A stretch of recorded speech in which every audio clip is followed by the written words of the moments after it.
Mucho en los investigadores de la Universidad de Cambridge, con los cuales nosotros, laboratorio, tenemos contacto.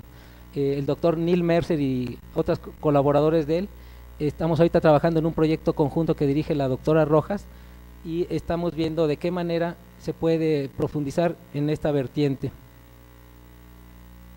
Les voy a hablar hoy brevemente de unos estudios empíricos. Voy a ilustrar con uno en particular que estamos realizando en la Facultad de Psicología en colaboración con los ingleses que les mencioné, donde estamos probando instrumentos que nos permitan, a lo que me refería hace un rato, analizar cómo se están dando las interacciones dialógicas en el aula, pero con la finalidad de saber cuáles son las más efectivas, qué es lo que debe caracterizar una interacción dialógica para que sea adecuada para fomentar un mayor nivel de comprensión en los alumnos, un mejor rendimiento escolar. Tenemos un instrumento que se está probando. De hecho, debo decir que el instrumento se generó en nuestro laboratorio en la Facultad de Psicología de la UNAM. Se los propusimos a los ingleses, Neil Mercer y colaboradores, les llamó mucho la atención y a partir de entonces desarrollamos un proyecto que está empezando este año de manera conjunta. Lo está financiando la British Academy, que sería el equivalente a CONACYT aquí en México, National Science Foundation en Estados Unidos. Ellos están financiando por 3 años el proyecto.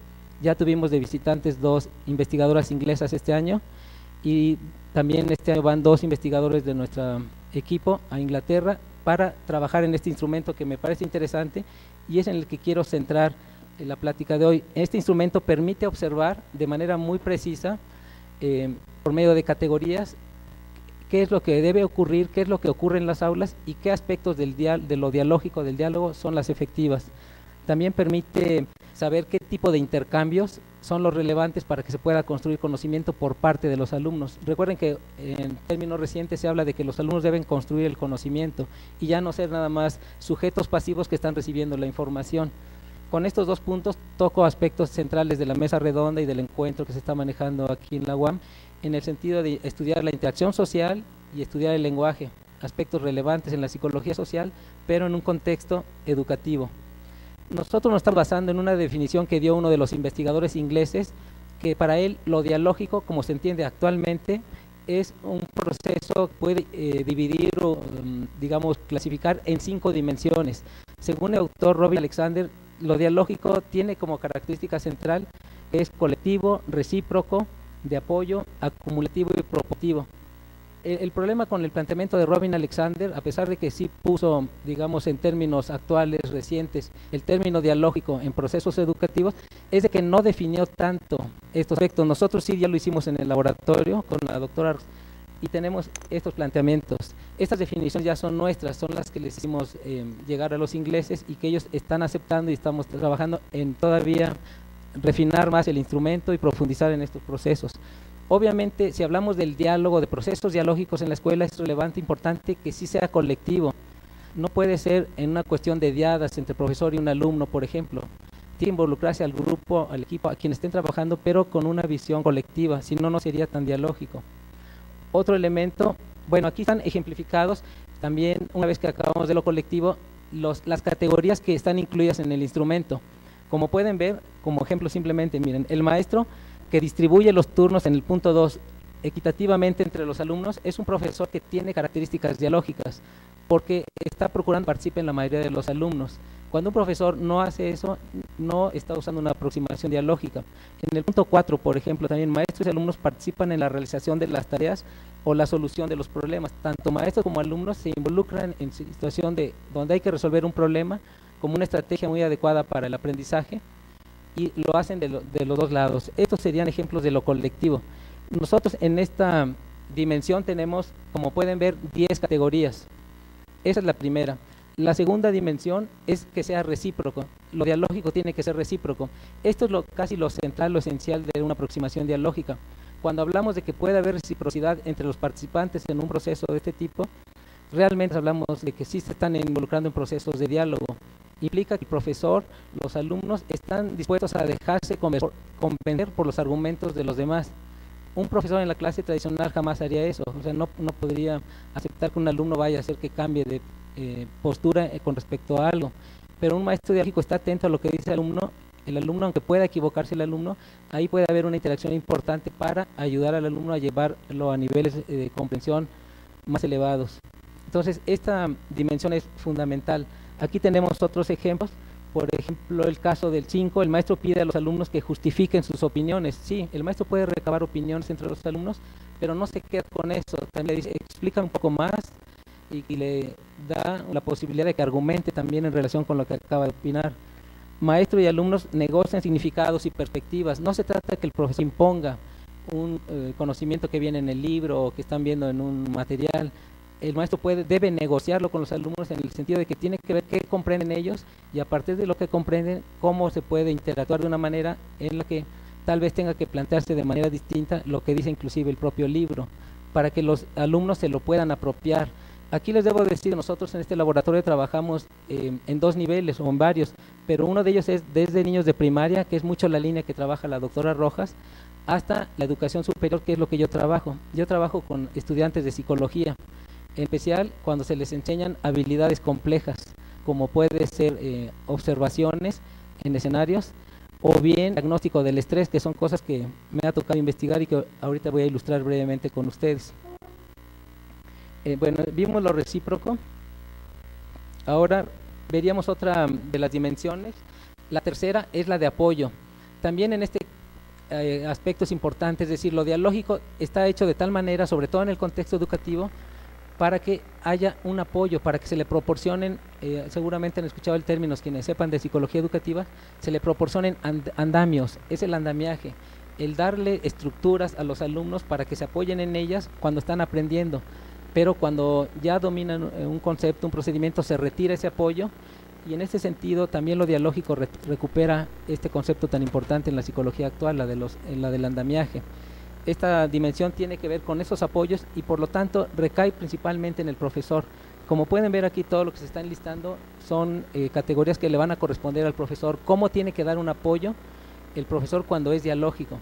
No sé si lo vayan notando, pero todo esto es un instrumento que les digo muy útil porque con él puede ir uno al escenario, a las aulas. En nuestro caso hacemos videograbaciones y después uno analiza qué tanto se presentan todos estos elementos, qué tanto es dialógica o no la enseñanza que está siguiendo el profesor. Cuando es un profesor con un enfoque tradicional, casi nada de esto aparece. Aquí tienen ejemplos como el maestro provee ayuda que reduce grados de libertad para permitir que los alumnos se concentren en ciertos aspectos claves de la actividad, es el número 5. Esto se refiere a que el profesor puede tratar en un momento dado de que el alumno no se disperse y se concentre en ciertos aspectos que van a ser más funcionales, efectivos para que pueda resolver un problema en especial. Por eso se habla de reducir los grados de libertad. Es como hacer lo que se concentre en los aspectos esenciales. Entonces, esto ilustra lo que es esta dimensión de apoyo. Estas son las otras categorías, son 10 en total en esta dimensión. La cuarta dimensión es la acumulativa. En este caso se está haciendo referencia al aspecto de la construcción del conocimiento a que me refería hace un rato. Se trata de que los alumnos en las aulas vayan realmente, sí, dominando conceptos y procedimientos, pero lo van haciendo de una manera acumulativa, donde lo que están aprendiendo en este momento se relaciona con lo que ya aprendieron antes, no solo en la misma lección, en la misma clase, sino tal vez al inicio del curso, en fin, este vínculo con aspectos inclusive previos que están fuera de la escuela. Es un proceso donde hay que construir un conocimiento en el sentido más amplio del término. Lo acumulativo se refiere a esto. Vamos a ver algunos ejemplos de estas categorías. El maestro, por ejemplo, en el número 2, hace preguntas abiertas en lugar de pedir que el alumno esté adivinando cuál es una respuesta correcta, ¿no? Las preguntas abiertas es para que el alumno pueda extenderse y no necesariamente habría una respuesta correcta o una sola respuesta. Esto ilustra lo colectivo a lo que me refiero. O bien el 3, el maestro hace cuestionamientos que retan las afirmaciones y suposiciones de los alumnos. El alumno puede decir algo y el profesor le hace una contrarréplica para ver cómo la va a defender la que hizo el alumno previamente. También esta otra esfera, esto era el cuestionamiento, lo que vimos. En esta misma dimensión hay una de retroalimentación. ¿Cómo retroalimenta el profesor a los alumnos en esta dimensión? Y por último, dentro de esta misma dimensión están 2 indicadores del énfasis que está poniendo el profesor en la dimensión temporal del aprendizaje. Por ejemplo, la última, el maestro o los alumnos vinculan el conocimiento previo, el que se ha generado dentro o fuera del aula, con el tema de la actividad que se está viendo en ese momento en el curso. ¿Ven? Esto habla de algo colectivo y también el aspecto temporal es relevante. Cuando un alumno está en clase y puede recuperar en una intervención que hace algo que dice él, es que esto se mencionó al inicio del ciclo escolar, profesor, y lo puede recordar, es que evidentemente está construyendo. Esta dimensión se parecería, para quienes conozcan de estos enfoques, a lo que plantea el aprendizaje significativo, el enfoque de Auswell, donde lo que es relevante es cómo el alumno conecta el conocimiento nuevo con el anterior y cómo el anterior inclusive sirve de ancla para los nuevos aprendizajes. Bueno, tenemos aquí todavía una dimensión más, que es la propositiva. Esta es la quinta dimensión de lo que, según Robin Alexander, constituye una aproximación dialógica en la educación. En este caso, lo propositivo se refiere al hecho de que en un contexto educativo de lo que se trata es de vincularse a un objetivo de estudio, algo que está relacionado con la formación escolar. Es decir, los niños podrían hablar mucho en el salón de clase y uno pensaría que es dialógico porque están platicando de todo, pero a lo mejor no son temas de la escuela. Es importante que esto se oriente a las metas, finalidades que plantea la institución educativa, el contexto educativo. Lo propositivo sí recae mucho en el profesor, como podemos ver, pero también en los alumnos en ocasiones, porque ellos son los que utilizan una intervención en donde están recordándole a sus compañeros que no se les olvide que la tarea consistía en tal o cual cosa. Entonces, espero que haya quedado claro. Sé que estoy exponiendo un poco rápido, pero estoy limitado de tiempo. Pero lo dialógico tendría estas 5 dimensiones: es colectiva, es recíproca, es de apoyo, es acumulativa y es propositiva. Todo esto en conjunto, y en nuestro caso a través de estos indicadores que hemos propuesto y que en este momento estamos puliendo, refinando con los colegas ingleses. Quisiera cerrar nada más ilustrando cómo se ha utilizado en el caso de lo que yo he manejado en el contexto de educación superior, en un curso que se les dio a estudiantes de psicología avanzados, de los que estaban tomando clínica, para ver de qué manera podrían ellos mejorar sus habilidades para diagnosticar el estrés. Tenemos aquí ilustrado una tarea que se efectuó en ese taller. Es la tarea número 3. Los alumnos vieron unos videos, vieron cómo uno de los personajes empieza a mostrar síntomas de estrés, lo comenta con su esposa y no saben qué hacer y piensan ir con el médico. La tarea consistía en que los alumnos que están tomando el curso discutieran entre ellos qué le podrían decir ellos a esa pareja que si los fuera a visitar, ¿no? Si los visitara como psicólogos. ¿Qué le dirían de acuerdo a lo que ya aprendieron en esas lecciones que llevan en el curso, en esas sesiones que ya han tomado? Aquí pueden ver ustedes la discusión que se genera. Miren, en la columna izquierda lo que encontramos es... muchas gracias. Sí, en la columna izquierda lo que vemos está señalado aquí. Estos serían los turnos de habla, es decir, 408, 409, indica que ya han tenido esa cantidad de intervenciones. Después está la abreviatura del nombre del alumno que está interviniendo. El profesor está con azul para facilitar aquí el análisis. Estas son intervenciones de los alumnos con su nombre de pila aquí abreviado. Y esto es lo que ellos están diciendo. Se transcribió todo lo que ellos dijeron y después se analiza. Como pueden ver, miren, aquí hay una primer columna IRF, que no voy a entrar mucho en detalle, pero es la forma en que se analizan las estructuras discursivas en la escuela. Generalmente hay un inicio, una respuesta y una retroalimentación. En la clase tradicional el inicio le corresponde al maestro, la respuesta al alumno y la retroalimentación otra vez al maestro. Aquí en estos enfoques socioculturales las respuestas, el inicio puede ser a veces de los alumnos, como en este caso. Es un referente que utilizamos nada más para tener una primera clasificación de lo que estamos transcribiendo. Pero lo que nos interesa aquí es que vean las 5 dimensiones A, B, C, D. Recuerden, esta sería la colectiva, recíproca, de apoyo, acumulativa y propositiva. Entonces podemos ver que cada una de estas intervenciones uno las analiza con el instrumento que les mencioné y del cual vimos algunos ejemplos rápidamente de categorías, y puede uno saber qué es lo que está ocurriendo en cada uno de estos casos. Qué es lo que está ocurriendo, por ejemplo, con la intervención del alumno. Por decir algo, ellos están ante un problema en esta transición que les puse. Los alumnos han visto que el estrés es un proceso biológico y psicológico adaptativo. Nos es muy útil como seres humanos tener respuestas de estrés. Cuando ellas están comentando cómo le van a explicar a estos posibles pacientes la situación, una de ellas menciona que debe tener cuidado para que no se agrave su enfermedad, pero empiezan a argumentar qué más le van a decir. Una de ellas dice, por ejemplo, bueno, conviene tal vez no decirle agravar enfermedad porque suena muy fuerte, nada más está presentando ciertos síntomas, no se trata de preocupar a la persona. Pero vean, aquí en el número 408, una alumna dice, entonces, ¿está enfermo? Ella hace la pregunta. El profesor no está interviniendo, pero es la alumna la que está haciendo un cuestionamiento.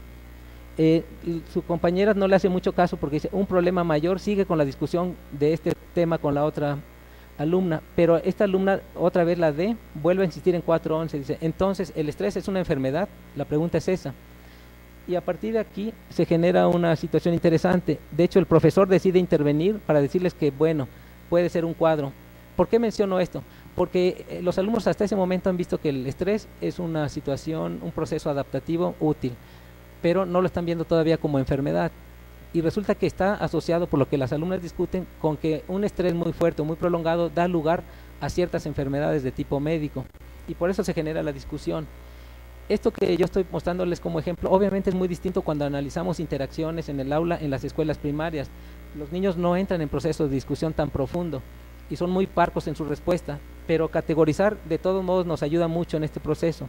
Aquí podemos ver del lado derecho, por ejemplo, que en la parte de lo colectivo, miren, A4 está indicando que se involucran en actividades colectivas, lo cual sí se está dando justamente a partir de esta intervención de la 408. Antes de esa no, están haciendo la tarea, lo que se les encomendó, pero esta intervención de la compañera empieza a generar una dinámica diferente. En el caso de la dimensión recíproca, también estamos encontrando que hay una discusión de los significados, una negociación de significados. Están como queriendo poner en orden entonces, a ver, ¿cómo vamos a entender el estrés? Lo acabamos de ver como un proceso biológico, psicológico, normal, de adaptación. Ahora, vamos a ver qué es una enfermedad o no la es, cómo lo vamos a conceptualizar. Esa discusión que se genera en esta parte, la podemos ver que abarca esto en azul, pero después con la intervención de la compañera ya se da lugar a la intervención del profesor y se genera otro B6 a partir de aquí que se le puse con otro color. Bueno, la idea es que se den cuenta de qué manera el instrumento permite ir encontrando en cada una de las dimensiones qué categoría puntual está interviniendo. ¿De qué nos sirve esto? Vamos a ver la segunda parte. Aquí termina, miren, se dan cuenta, ya hay mucha parte en azul, quiere decir que el profesor ya intervino mucho, ya intervino demasiado en esta parte, pero es necesario porque él siente que debe aclararles cómo están viendo esto como un nivel de proceso, el de estrés, y todavía no van a entrar a verlo como enfermedad, que eso viene más adelante. Podemos ver que está marcado en qué momento termina esta dimensión, con todas las que están intercaladas como esta, y también podemos que continúa aquí en B, en la dimensión recíproca, y aparece esta que no teníamos anterior, que es en la categoría de apoyo. En apoyo, ahí se está reduciendo los grados de libertad, a eso me refería hace un rato. Si los alumnos en un momento dado se están yendo muy a lo lejos, se están adelantando en el tema para relacionar el estrés con enfermedades, el profesor con sus intervenciones los regresa a que se concentren por lo pronto en un proceso normal. Eso sería, en términos de apoyo, reducir los grados de libertad para que estén en este punto. A nosotros cuando categorizamos estos actos nos interesa mucho observar aquellos que generan bloques como esto, miren, porque esto habla de lo dialógico. Estas intervenciones individuales que corresponden a cada turno sí son interesantes, ayudan muchísimo también a saber qué es lo que está pasando. Les recuerdo la finalidad de esta investigación, es saber de una manera más fina, a nivel de grano fino, qué está ocurriendo en el aula y sobre todo aquellos aspectos que puede hacer el profesor, que da lugar a que hagan cosas los alumnos, a que digan cosas y que van a ser muy efectivas para que el aprendizaje sea mejor. Aquí quiero cerrar como ejemplo con una actividad muy posterior. Miren, vimos la tarea 3, ahora vemos la tarea número 20 y los alumnos aquí ya están muy avanzados en el curso. Vean qué turno es, ya es 1296, perdón. En el turno 1296, son turnos de habla, nos habla de que están ya bastante avanzados y la tarea aquí también es de un grado de complejidad mayor. Se les dio a los alumnos un libro del CIE-10, que es el que clasifica las enfermedades, los trastornos mentales según la Organización Mundial de la Salud, y ellos al leer uno de los casos, aquí se está mencionando uno que se llama Aterrorizada por el colegio, son casos que preparó la OMS para formar alumnos. Ellos tienen que revisar y decir si corresponde a uno de los diagnósticos que ya revisaron en el curso, porque en este momento ya en la tarea 21 los alumnos no solo ya vieron estrés, también ya vieron de qué se trata la ansiedad generalizada y otros trastornos que pudieran confundirse con el estrés. Entonces, en este momento de la tarea, las alumnas, el profesor nada más dice, bien, vamos a pasar a la unidad 4. vean que de manera interesante el profesor ya no tiene intervenciones. Las alumnas ahora sí predomina el diálogo entre ellas. Dos de las alumnas llegaron a una conclusión de que lo que acaban de leer, como este caso de aterrorizada por el colegio, es seguramente un ejemplo de ansiedad generalizada. Aquí indica en el contexto que una alumna llega un poco después, la que justamente hacía la pregunta también en la intervención anterior, en la tarea 3, que decía, ¿es una enfermedad? Y se cuestionaba eso. Ella nuevamente cuestiona, porque dice que ella no está tan de acuerdo con lo que concluyeron sus compañeras. Claro, ellas estaban desde antes, ella llegó tarde, pero dice que al leer el caso no siente que sea de ansiedad, y se genera una discusión entre ellas. Aquí empiezan a argumentar y vean cómo no hay intervención del profesor. El profesor está acá y sus intervenciones están en la dimensión B, C, D, o sea, es decir, recíproca, de apoyo y acumulativa. Pero las partes de bloques grandes de intervenciones como esta de la dimensión A, cuando se trata en este A9 de intervenciones que son de explicaciones, de hacer preguntas, todo eso que habitualmente recae en el profesor puede también recaer en los alumnos. A eso se refiere esta dimensión, esta categoría A9, y vean cómo está recayendo en las alumnas. Igual a veces que vimos hace un rato, que se refiere a que van a negociar los significados. Entonces, vamos a ver la siguiente página para ver hasta dónde termina esta discusión que están generando en estos turnos. Aquí vemos que va a llegar hasta la 1319. Nuevamente, toda la discusión que van generando entre ellas, el profesor no interviene más que para cerrar ya la actividad. Después de que se enfrascaban en esta discusión, el profesor les pregunta a las otras dos alumnas, ¿ustedes modifican su posición inicial? Y ellas dicen que no. Y dice el profesor, bueno, como dando por cerrado. Pero lo interesante es todo esto que está aquí recuperado en nuestro instrumento y que nos permite ver qué cosas se hacen, qué cosas se dicen y que pueden ser efectivas para estos procesos de aprendizaje. Aquí llama la atención cómo en esta lectura tan avanzada, en esta lección, en esta tarea 20, ya las alumnas tienen otra soltura. La forma en que hablan, desafortunadamente no me puedo detener mucho aquí por el tiempo, pero ustedes pueden ver ahí el tipo de intervención que tienen. En nuestro caso lo analizamos y ya usan una terminología más propia de la psicología clínica. Se están apropiando también de un lenguaje propio de estas habilidades complejas, pero sobre todo la discusión ya la conducen entre ellas por completo. Y aquí podemos ir viendo en estas columnas qué es lo que hacen que da lugar a que mejore estos procesos de aprendizaje. Entonces, cerraría comentándoles justamente que la finalidad de este trabajo es que este instrumento lo estamos revisando con los ingleses. Estamos proponiendo un instrumento nuevo, más complejo, pero este por lo pronto ya está disponible. Tiene mucha utilidad en el plano de la investigación. Permite con este instrumento acercarse a situaciones que ocurren en el aula, videograbarlas, analizarlas de esta manera y tratar de ahí de derivar aspectos que sirvan para los procesos de enseñanza-aprendizaje.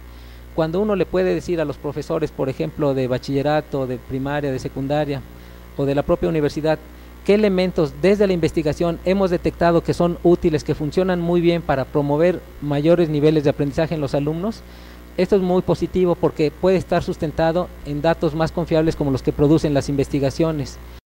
De eso se trata en este caso. Entonces, el trabajo está ahorita en pleno desarrollo.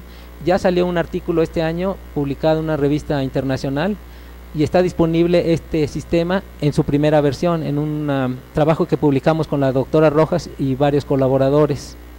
Entonces, yo lo dejaría hasta aquí para más adelante, si tienen preguntas o comentarios, podamos abordarlos. Muchas gracias.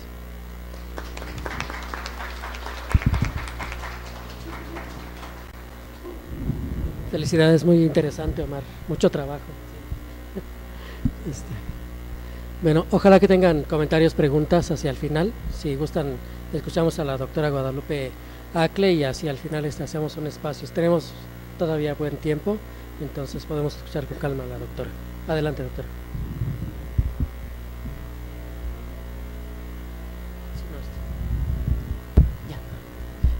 Buenas tardes a todos y pues muchas gracias a Víctor por la invitación y pues la oportunidad de compartirles lo que estamos haciendo en el programa de maestría y doctorado en psicología en el área de educación, sobre todo educación especial, que es en donde yo más he trabajado.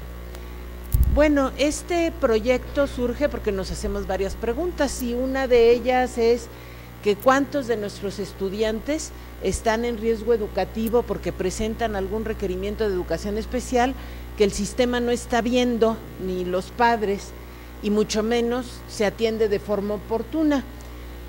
¿Qué factores son los que están propiciando estos requerimientos especiales? ¿Cuáles son inherentes al alumno, pero también cuáles están en el contexto?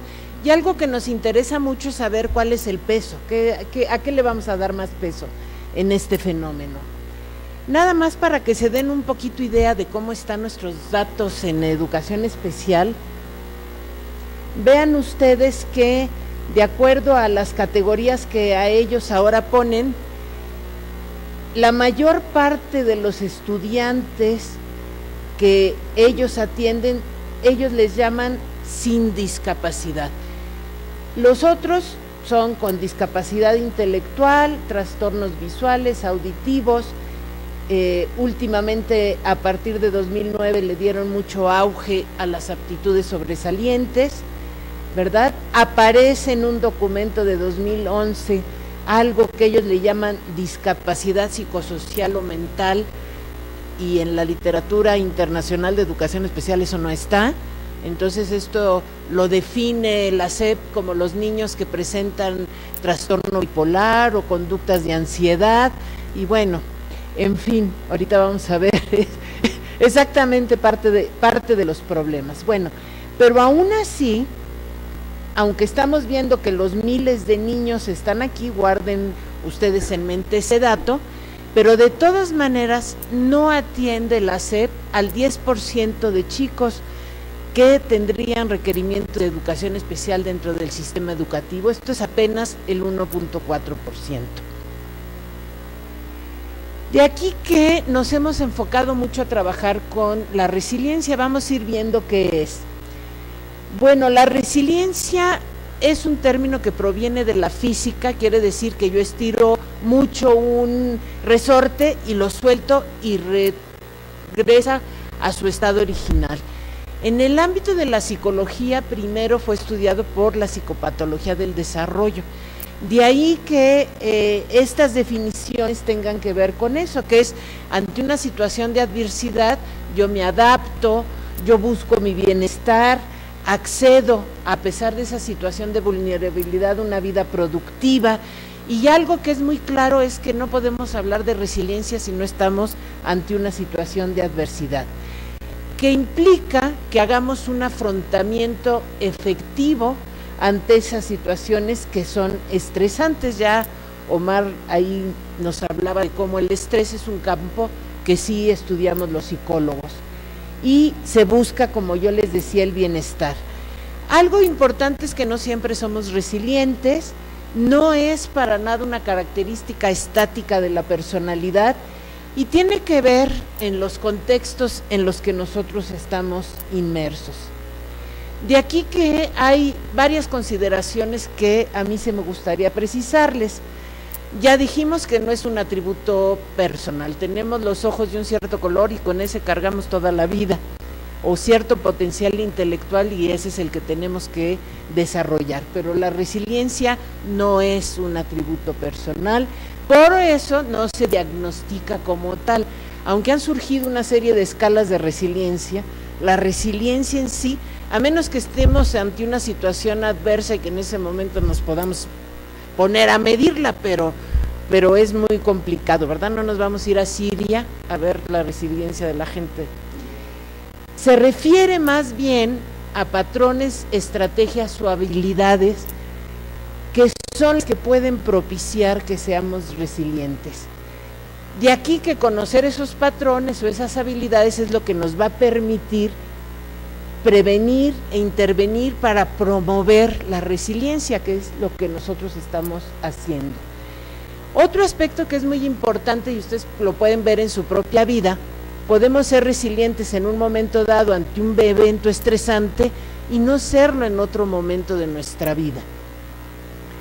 Y tiene mucho que ver con la competencia psicosocial y las tareas del desarrollo que están fijadas en una cultura dada. Si yo me voy con población indígena, yo tendría que entender cuáles son las tareas de desarrollo que su cultura les plantea a diferencia de las culturas urbanas. Esto lo van a encontrar mucho en la literatura de resiliencia. ¿Cómo vamos a considerar entonces la resiliencia educacional? Bueno, es que lo que nos interesa a nosotros es entender por qué los estudiantes que provienen de los mismos ambientes y comunidades de adversidad, unos son exitosos y otros no lo son. Ya dijimos que no es un atributo ni una característica de la personalidad, y esta adversidad nosotros la podemos encontrar en cualquier nivel educativo, desde preescolar hasta universidad y en cualquier momento de nuestra vida, no estamos exentos. Nuestro trabajo se basa mucho en el enfoque ecológico del desarrollo de Bronfenbrenner, que justamente plantea que una persona está inmersa en diferentes contextos. Y nosotros, nuestro grupo de investigación en educación especial de Zaragoza, desde 1995 hemos planteado este enfoque ecológico en términos de que los estudiantes que tienen requerimientos de educación especial pues no están solos, interactúan con familia, interactúan con escuela y hay una influencia recíproca. Un ejemplo que yo siempre doy, claro que aquí veo caras muy jóvenes, pero si alguna vez ven la película de Gaby Brimer, que ella tuvo parálisis cerebral, van a ver cómo un medio muy estimulante pues favoreció en ella que hiciera una carrera universitaria, que adoptara un hijo, que fuera poeta. O Helen Keller, si quieren, podemos irnos también a ese ejemplo. Volviendo a Bronfenbrenner, pues él nos plantea que hay un microsistema donde nosotros tenemos un cierto patrón de actividades. Nosotros si somos estudiantes nos comportamos de cierta manera y somos hijos con nuestros padres de otra, pero hay ciertas reglas y estructuras en ambos ambientes. El mesosistema es cuando hay una interacción en dos ambientes, es decir, familia y escuela, que es el caso en el que nosotros estamos. El exosistema son esos entornos que están lejos de nuestra población foco, pero que sí le afectan. Nosotros trabajamos con los chiquitos de primero y segundo grado y las mamás no se ocupan de ellos porque trabajan lejos y los ven en la mañana y hasta en la noche, de alguna manera afecta. Por otro lado, el macrosistema, que integra al micro, al meso y al exo dentro de lo que es la cultura, el sistema ideológico, etcétera.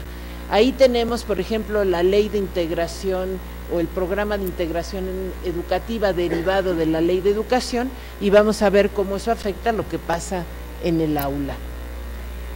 Desde esta perspectiva, ¿cuáles van a ser nuestras características promotoras de la resiliencia? Ustedes las van a encontrar en la literatura, como es Benard, Masten, Ruther, en fin, hay toda una serie de autores.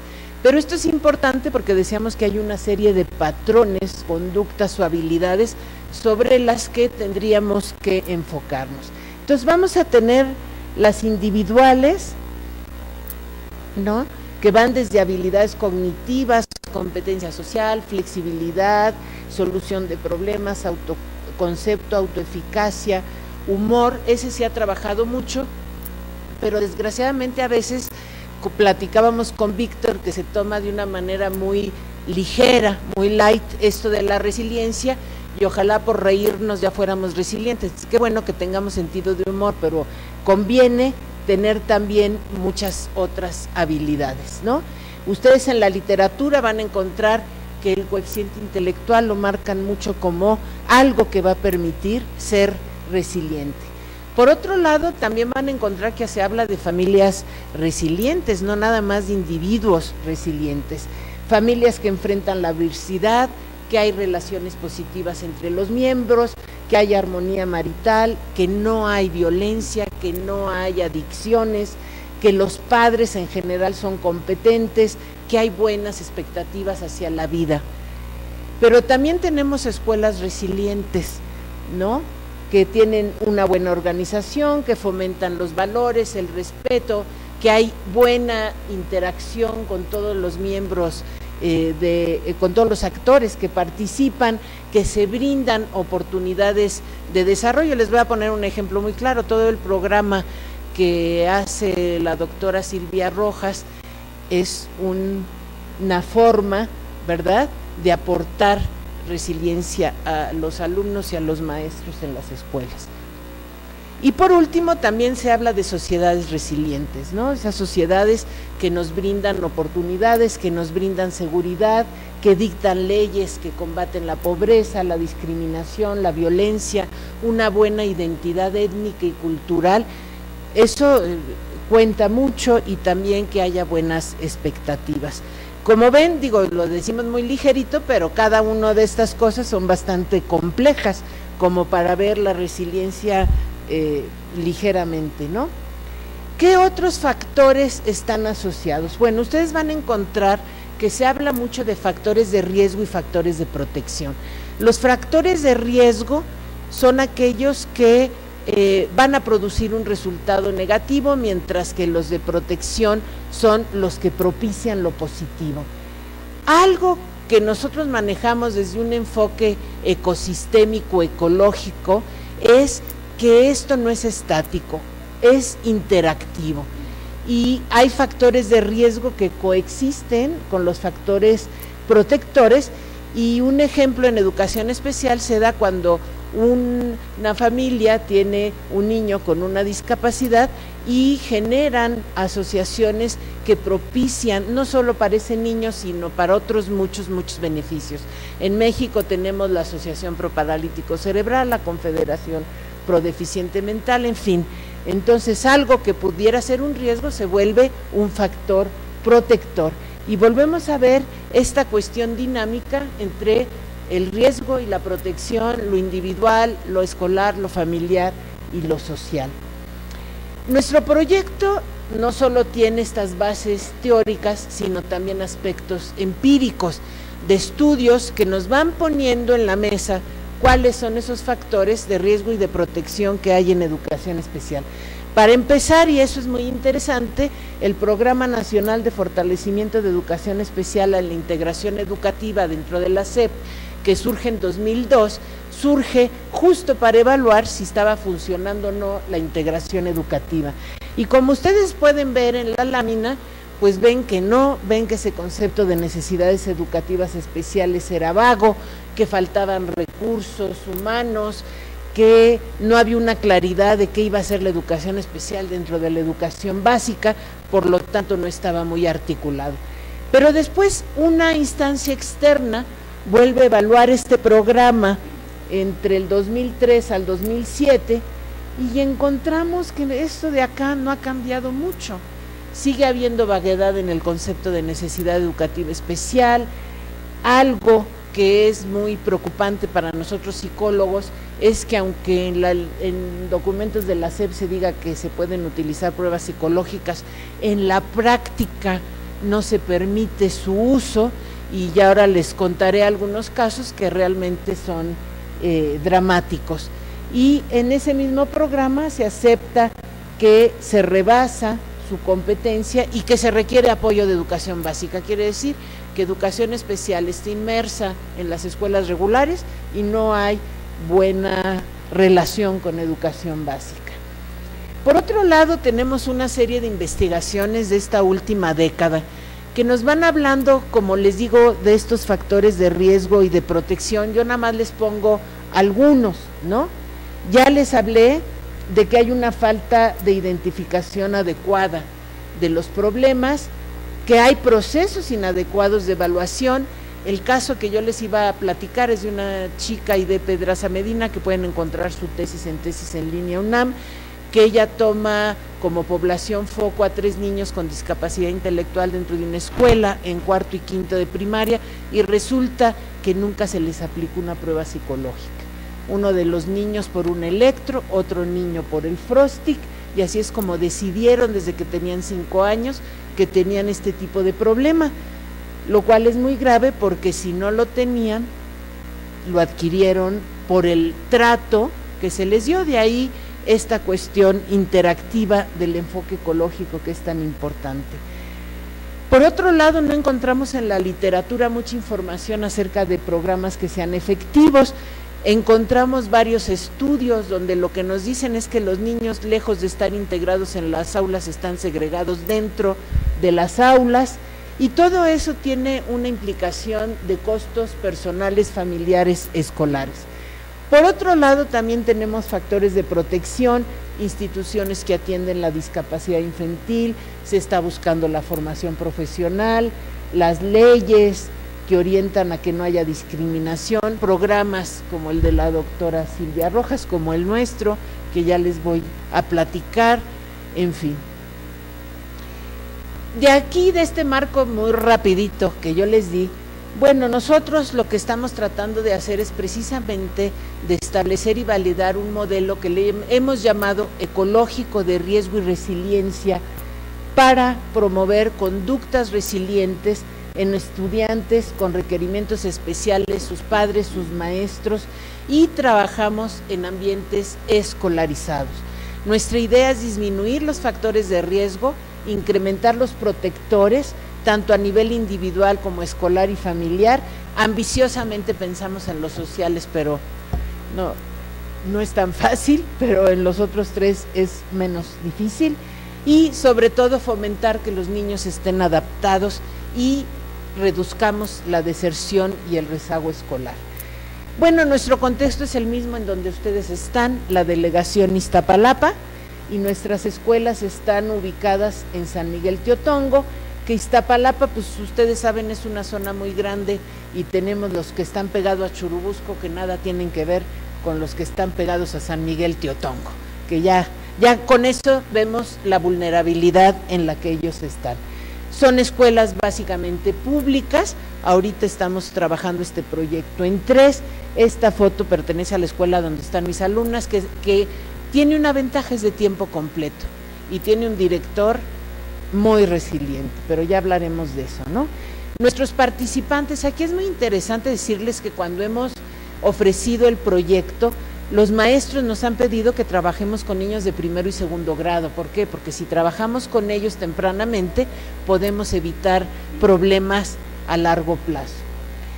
¿Qué procedimientos de evaluación usamos? Bueno, nos basamos mucho en lo que plantea Mary Forms, es decir, necesitamos múltiples informantes, hacer evaluaciones en varios momentos, no en uno, no por aplicar una prueba ya, no por el electro, como estamos diciendo, ya podemos decir que ese niño tiene discapacidad intelectual y lo mandamos a un centro de atención múltiple. Hay que evaluar en diferentes ocasiones, diferentes dominios o áreas, con diferentes instrumentos y valorar los distintos contextos. O sea, nosotros como psicólogos realmente los procesos de evaluación deben ser lo más completos posibles. ¿Por qué? Porque tenemos una gran responsabilidad con esos niños, con sus padres y con los maestros. ¿Qué es lo que nosotros hemos encontrado? No se les olvide la rayita negra de arriba de la gráfica de niños sin discapacidad, que SEP no nos dice cuáles son esos de sin discapacidad. Bueno, hemos encontrado niños que presentan una discapacidad intelectual leve, con coeficientes de 60, 70, pero también hemos encontrado una alta proporción de niños con bajo rendimiento, que les hemos llamado nosotros de bajo rendimiento intelectual, es decir, con coeficientes entre 70 y 85. Niños de primer grado que si nosotros no vemos esto, ¿cómo intervenimos para poderlo modificar? No olviden que los niños están en proceso de desarrollo y viendo lo que planteaba Omar de la teoría sociocultural, nuestra mediación es muy importante para propiciar todo este desarrollo. Niños con problemas de lenguaje que a partir de 6 años ya no deberían de tener, ni en segundo año menos. Niños con problemas de aprendizaje. Déjenme contarles que los problemas de aprendizaje desde 1997 ya ni siquiera son contabilizados por la SEP. ¿Por qué? Porque el maestro va a poder, punto, no hay más, y es una concepción muy ligera de lo que es un problema de aprendizaje. Un problema de aprendizaje, yo les puedo contar que he tenido alumnos de doctorado con problemas de aprendizaje no resueltos y que sufren a la hora que les pide uno que escriba, o sea que sí pueden haber problemas severos. Y por último, niños con aptitudes sobresalientes. Imaginen ustedes en estos contextos de tanta marginación niños sobresalientes que no estemos detectando. Bueno, y problemas de conducta que también hemos encontrado. ¿Qué factores de riesgo hemos encontrado en esta población? Bueno, a nivel individual hemos encontrado baja autoestima, autoconcepto también bajo, esos problemas de conducta se vuelven un factor de riesgo, igual que los problemas de aprendizaje y lenguaje o el bajo rendimiento intelectual. ¿Por qué? Porque todos ellos están conduciendo un bajo desempeño escolar, hay inadecuadas relaciones con los compañeros y, bueno, ya dijimos el bajo rendimiento. Como también hacemos una entrevista a los padres, pues hemos encontrado familias que son poco resilientes, muchos hogares monoparentales, familias reconstituidas, padres ausentes, ¿no? Bajos niveles educativos en los padres, bajos recursos económicos, ambientes de violencia intrafamiliar, de alcoholismo, que viven en espacios reducidos y obviamente con muy bajas expectativas hacia la escuela. A nivel escolar, pues cuando hay tantos problemas, hay agresión entre compañeros y también hay baja expectativa al niño, o sea, es muy frecuente que el maestro piense que como el niño tiene ese problema no va a poder, y entonces como el maestro lo piensa, el niño se compra el boleto y menos puede. O sea, toda esta cuestión interactiva que es muy importante. También hemos encontrado que los niños están aislados, reprueban y que en las escuelas en las que estamos no participan las unidades de servicio de apoyo a la escuela regular de la SEP, entonces no hay programas para ellos. Y a nivel social, bueno, ya les he dicho, es una zona de alto riesgo, con mucha drogadicción. Imagínense ustedes que alquilan a los niños para estar en la azotea, los que venden, los que hacen narcomenudeo, les pagan 2,000 pesos a niños de 8 o 9 años para que les chiflen si viene la patrulla. ¿Ustedes creen que esos niños van a estudiar? No, los empiezan a jalar desde ahí a un dinero fácil, ¿verdad? Entonces, pues son ambientes donde no hay muchas oportunidades. Pero bueno, también hay protectores, como dijimos. Rara vez un padre no quiere al hijo, ¿verdad? Los niños quieren aprender, algunos sí tienen autoconcepto positivo, muchos tienen relaciones positivas con los compañeros. Hay familias extensas que, como puede ser un factor de riesgo, puede ser un protector, ¿verdad? Porque los niños se distraen mucho con todos los primos, ¿no? Pero están protegidos mientras la mamá trabaja lejos, porque hay quien se ocupe de ellos, ¿no? Bueno, el hecho de que los papás acepten que los niños trabajen con nosotros, pues es muy bueno. Igual que la escuela, ya les decía yo, los 3 directores de las escuelas, cuando hemos ofrecido el servicio, dice vénganse porque hay muchos problemas. Y bueno, esto también les brinda oportunidades, o cuando hay programas de apoyo a través de becas. Ya que tenemos nosotros todo este panorama individual, familiar y escolar sobre todo, nos ponemos a hacer programas de intervención. ¿Qué aspectos en general son los que tomamos en cuenta? Pues por un lado, el aspecto personal. Nosotros trabajamos con los niños. Si nos estamos dando cuenta de por qué tienen problemas de aprendizaje, qué procesos psicológicos básicos impiden que aprendan la lectoescritura, cómo hay que fijarles reglas y límites para que no se nos estén portando mal y se comporten mejor con los compañeros, cómo lograr que se adapten escolarmente.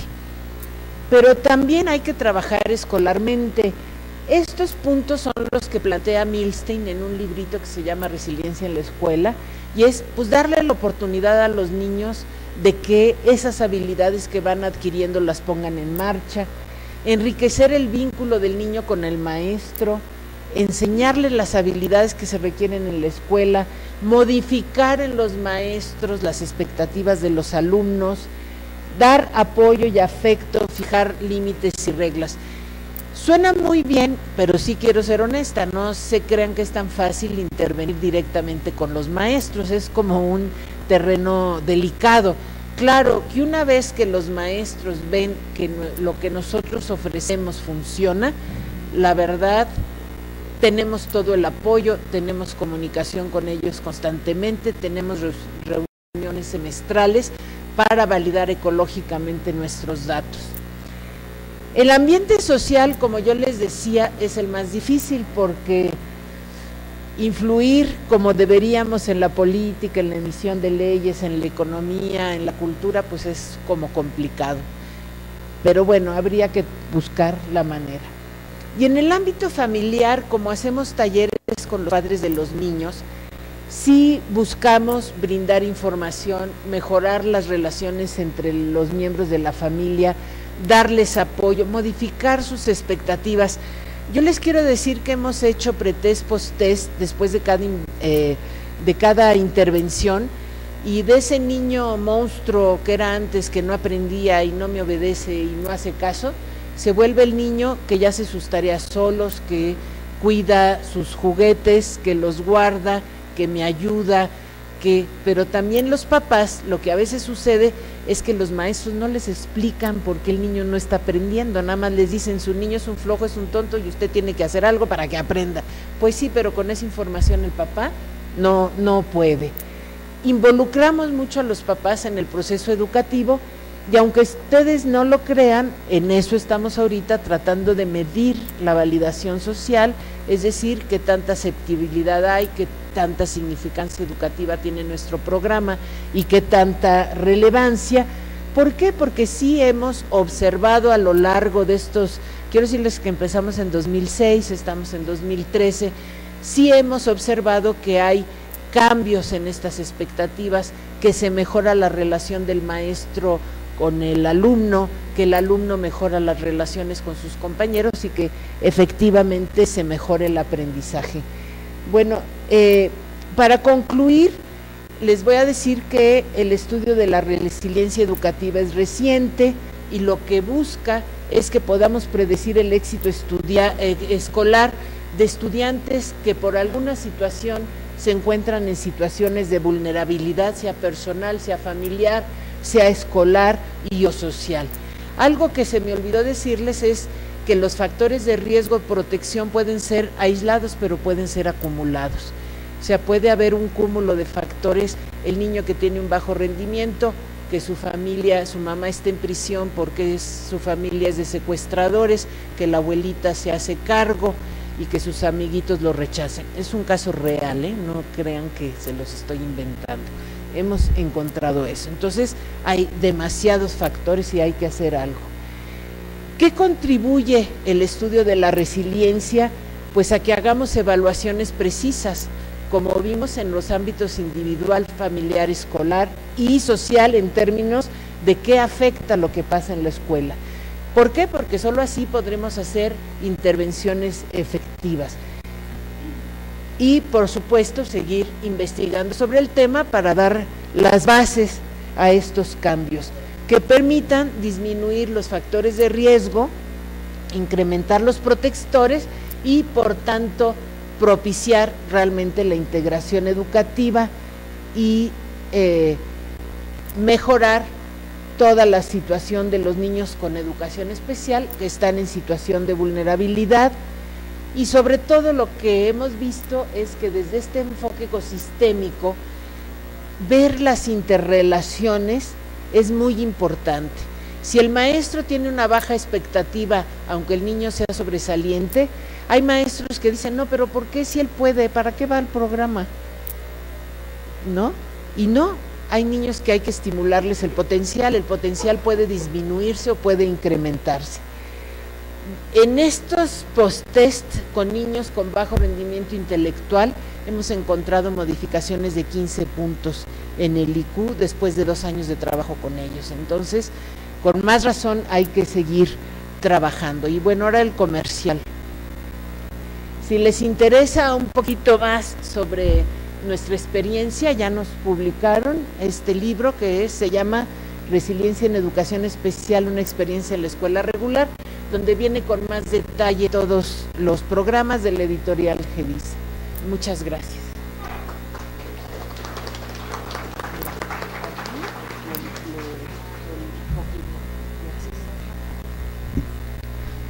Felicitaciones, Guadalupe, muy bonito trabajo. Gracias. Se dice que la psicología tiene como la función trabajar, investigar para promover el bienestar, y acá está un ejemplo muy bonito de esto. Gracias, Guadalupe. Bueno, por razones de tiempo vamos a proceder a la ponencia de Yolanda Castañeda de la Universidad Autónoma